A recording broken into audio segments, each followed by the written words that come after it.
ഞാനും അമ്മ ഇന്ന് കുത്തിയതോട് പള്ളിയിൽ ആണ് നിൽക്കുന്നതാണ്. ഇപ്പോൾ ഞങ്ങൾ ചെട്ടിക്കാടിന് പോവാണ്. അപ്പോൾ കുത്തിയതോട് പള്ളിയിൽ ഇവിടെ വന്നപ്പോൾ ഇവിടെ പെരുന്നാളാണ് 29-ഉം 30-ഉം. അപ്പോൾ പള്ളിയിൽ നിന്ന് കയറി പ്രാർത്ഥിച്ചു. ഞങ്ങൾ ഇനി അത് ചെട്ടിക്കാടിന് യാത്രയാകുകയാണ് കേട്ടോ. അപ്പോൾ കുത്തിയതോട് പള്ളിയുടെ പെരുന്നാളിൻ്റെ അലങ്കാരങ്ങൾ നടന്നുകൊണ്ടിരിക്കുകയാണ് ഇവിടെ കേട്ടോ. എല്ലാത്തിനുള്ള തയ്യാറെടുപ്പുകൾ. കുത്തിയതോട് പള്ളി സ്റ്റേജാണ്. അവിടെ വരുവിൻ നമുക്ക് രമ്യതപ്പെടാം. ഇത് കുത്തിയതോട് പള്ളിയുടെ ഭാഗങ്ങളാണ്.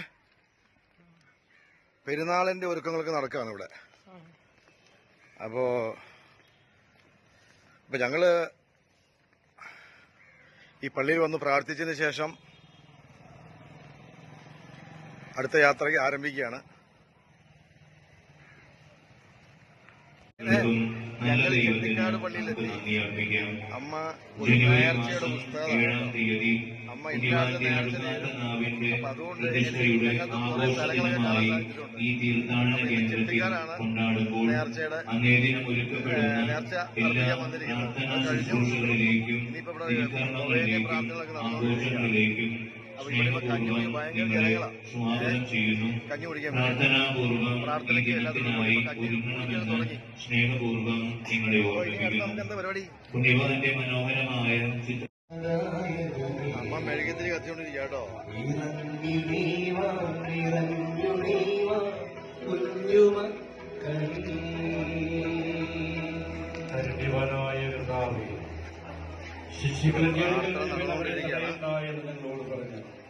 അവരെ പോലെയുള്ളതാണ് സ്വർഗരാജ്യ കരസ്ഥമാക്കി ഞങ്ങളെ പഠിപ്പിച്ചത്.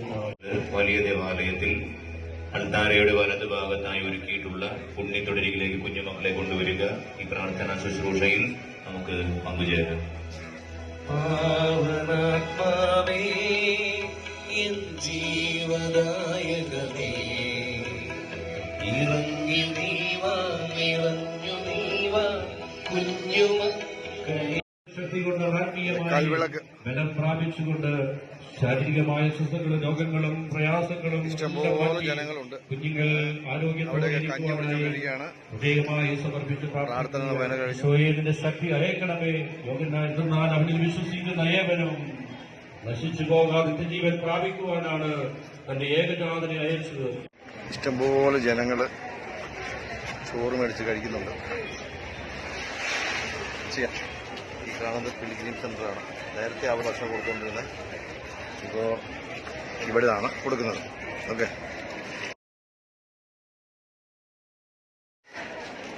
അപ്പോൾ അന്തോണി സുണിയാളന്റെ നേർച്ചയായിട്ട് ചോറും സാമ്പാറുമാണ്. അതിപ്പോൾ ചോറും സാമ്പാറും കിട്ടിയിട്ടുണ്ട്. അപ്പോൾ അത് കഴിക്കാൻ പോകുന്നു. ഇവിടെ ഇഷ്ടംപോലെ ആൾക്കാർ ഒന്ന് കഴിക്കുന്നുണ്ട് കേട്ടോ. ജാതിമത ഭേദമന്യേ ഇവിടെ നോക്കി ഞങ്ങൾ ചോറുന്നുണ്ട് കേട്ടോ. നേർച്ച ഇവിടെ കണ്ടില്ലേ? ഈ ലൈനാണ് കഞ്ഞി കുടിക്കാനുള്ള ലൈനാണ്. എല്ലാവരും സമന്മാരായിട്ട് ഈ തീർത്ഥാടന കേന്ദ്രത്തിൽ എല്ലാ ചൊവ്വാഴ്ചകളിലും രാവിലെ 6:15 മണിക്കും 10:30 ഉച്ചതിരിഞ്ഞ് 3 മണിക്കും വൈകിട്ട് 5 മണിക്കും 6:30 എല്ലാവരും ക്യൂ നിന്ന് മേടിച്ചു പോയി അവരവരുടെ സ്ഥാനത്ത് വെച്ച് കുടിക്കുകയാണ്. എല്ലാ ചൊവ്വാഴ്ചകളിലും കുറെ കാഴ്ചകളുണ്ട്. സൗകര്യമുണ്ട്. അപ്പൊ ഇനി ഒരു കാഴ്ചകളായിട്ട് വരാം.